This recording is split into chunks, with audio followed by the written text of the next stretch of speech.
2015-16 অর্থ বছরের পূর্বে কর্মরত অভিজ্ঞ সেবাদানকারী কর্মচারীদের বা শ্রমিকদের না নিয়ে এবং প্রজ্ঞাপন আদেশ অমান্য করে অনভিজ্ঞ নতুনদের নিয়োগদান করেছে এবং প্রত্যেকের নিকট হতে 3 থেকে 5 লক্ষ টাকা উৎকোচের বিনিময়ে বিভিন্ন পদে ঠিকাদার নিয়োগ প্রদান করার অভিযোগ। আউটসোর্সিংয়ের আমি যেটা বলতে চাচ্ছি সেটা হলো যে আমাদের গাইবান্ধা জেলায় 22-23 সাল পর্যন্ত প্রথমত স্যার 18 সালে প্রথমত আউটসোর্সিংয়ে লোক নিয়োগ করা হয় এবং 28 জন লোক নেওয়া হয় স্যার। এরপরে এর সঙ্গে 44 জনকে আরও যুক্ত করা হয়, অর্থাৎ মোট 72 জন হয়। কিন্তু সেই সময় যে নীতিমালা ছিল স্যার, সেখানে প্রশাসনিক অনুমোদন সাপেক্ষে 2 বছর পর্যন্ত বৃদ্ধি করা যেত। তো একজন ঠিকাদার ছিল, তিনি সামহাউ এটাকে প্রায় 22-23 অর্থ বছর পর্যন্ত এটাকে মানে এই লোকগুলোকে বহাল রেখেছিলেন এবং তাদেরকে বেতন ভাতা তারা পেয়েছে বলে আমি জানি, নথিদৃষ্টে দেখছি আমি স্যার।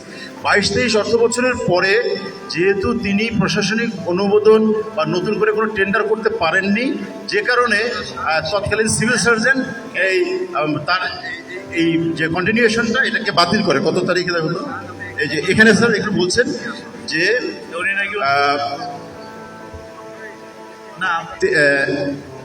28টি পদ, আর এটা না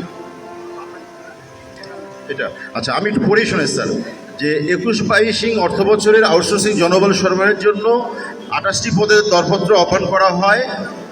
পিপিআর 2008 এর বিধি 76 44টি পদের জন্য কোনোরূপ দরপত্র আহ্বান না করায় এবং মূল চুক্তিনামায় 44টি পদের চুক্তিনামা করা হয় নাই হেতু দ্বিতীয় দফায় চুক্তিকৃত 44টি পদের নবায়ন উক্ত বিধি মোতাবেক বাতিল করা হইল।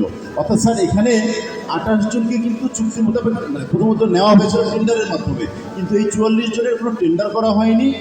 এটা শুধুমাত্র চুক্তির মধ্যে এটাকে ইনক্লুড করা হয়েছিল, যে কারণে ওই সময় সিভিল সার্জন মহোদয় এটাকে বাতিল করে দিয়েছিলেন এবং ঠিকাদারকে এটা লিখিতভাবে জানিয়ে দিয়েছিলেন যে তার যে জনবল আছে এটা উইথড্র করার জন্য, এবং সেই মর্মে উইথড্র করা হয়েছে।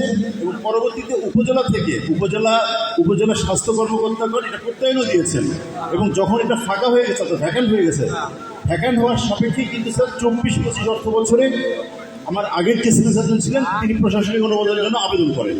প্রশাসনিক অনুমোদনের আবেদন পেয়েও গেছেন স্যার, অনুমোদন দেওয়া হয় এবং প্রথমত উনি ম্যানুয়ালি গিয়েছিলেন, পরবর্তীতে আমি এবারে ইজিপিতে গিয়েছি স্যার। ইজিপির মাধ্যমে টেন্ডার প্রক্রিয়াটা আমরা সম্পূর্ণ করেছি।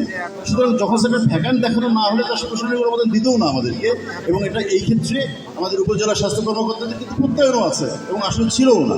তো সুতরাং এই যে যারা পূর্বতন আউটসোর্সিংয়ের কর্মীদের কথা বলছেন, এটা আসলে সঠিক নয়, এভাবে আমাদের জানা নাই এবং আমাদের কাছে প্রত্যয়ন আছে, সেই জন্য এটা করা হয়েছে। আর এবছরে যে আউটসোর্সিংয়ের মাধ্যমে যে নেওয়া হয়েছে, এটা স্যার আমরা একেবারে পিপিআর 2006, পিপিআর 2008 এবং নতুন যে আমাদের 25 সালের নীতিমালা হয়েছে সেটার আলোকে স্যার পরিপূর্ণভাবে নেওয়া হয়েছে ইজিপির মাধ্যমে। এবং এই ঠিকাদারের হয়তো কিছু পারফরমেন্সের ক্ষেত্রে হয়তো কিছু থাকতে পারে, ব্যর্থ থাকতে পারে স্যার, কিন্তু এখানে লোক নিয়োগের কিন্তু বিষয়টা সে দেয়।